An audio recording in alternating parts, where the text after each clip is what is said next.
Continuando, chegamos então à seção Explorando o Texto, texto 1, Lenda.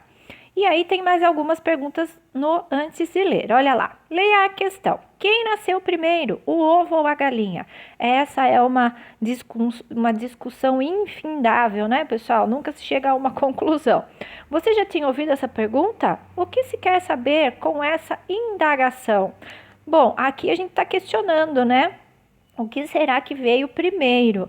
Será que aí tem várias explicações, né, pessoal? Várias hipóteses, vamos dizer assim. Então, pense um pouquinho sobre isso para depois você responder no seu caderno. Imagine que você tenha encontrado uma fonte mágica capaz de responder a todas as suas questões sobre a origem do primeiro grão de vida do universo.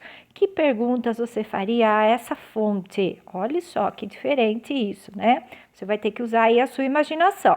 3. Você conhece alguma explicação científica sobre a origem do mundo e dos seres que o habitam? Conte-a, para os colegas. Então, nós vamos fazer até essa daqui, pessoal, até a 3, tá bom? Lá da página 4, você faz no caderno. E depois a gente já vai continuar lá na página 5. Bom, lá na página 5, a gente tem a lenda do Irapuru, o canto que encanta. Essa é uma lenda indígena sobre o surgimento, a origem do pássaro Irapuru, que vocês já devem ter ouvido falar, ok, pessoal? Bom, leia o texto com atenção, é um texto curto, mas um texto bem interessante do folclore, né? Do conjunto de lendas, né, indígenas, não do folclore, pessoal. Me atrapalhei aqui, tá? Bom, explorando o texto. Por que o jovem Catuboré era tão admirado pelas moças de sua tribo? O Catuboré é um jovem índio, né? Ele é um dos personagens principais da história. Então, lá no comecinho já tem a resposta para essa questão, tá? 2. Quem vive a história de amor contada nessa narrativa? Você vai ver, então, que o índio Catuboré ele tem lá uma parceira, né, uma índia, eles vão viver toda uma história tal, então você vê certinho lá quem são os personagens que vão viver essa história. 3. Identifique o trecho que comprova a presença de interferência divina na vida da comunidade em que vive Catuboré.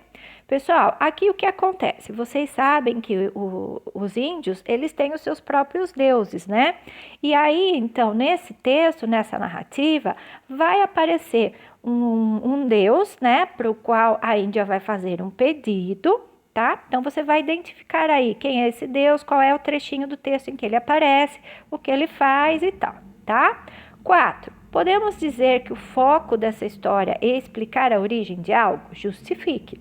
Sim, né, pessoal? Lá no título já dá pra gente perceber, tá bom? Então, você pensa um pouquinho sobre isso e já responde aí. Passamos para a página 6. Ah lá, tem mais algumas questões aqui. Texto e construção. O final da história surpreende o leitor com um desfecho trágico.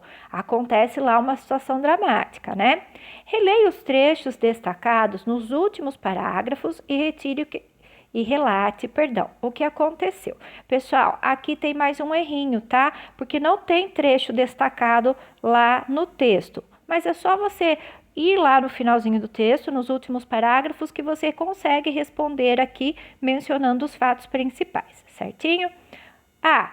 Compare a linguagem que você usou para escrever a resposta anterior com a linguagem da lenda. Qual das duas linguagens é mais poética, mais carregada de beleza, né? De imagens? Isso é uma linguagem poética. Então, você vai pensar qual dessas duas. Qual delas provocaria mais emoção no leitor, tá? E B, caso você escrevesse uma lenda, qual das duas linguagens usaria? Justifique sua resposta. É claro que em uma lenda a gente precisa de uma linguagem um pouco mais poética, né, pessoal? Para estimular a imaginação do leitor, para criar as imagens necessárias à história, certinho? Vou parar novamente o vídeo para a gente poder continuar.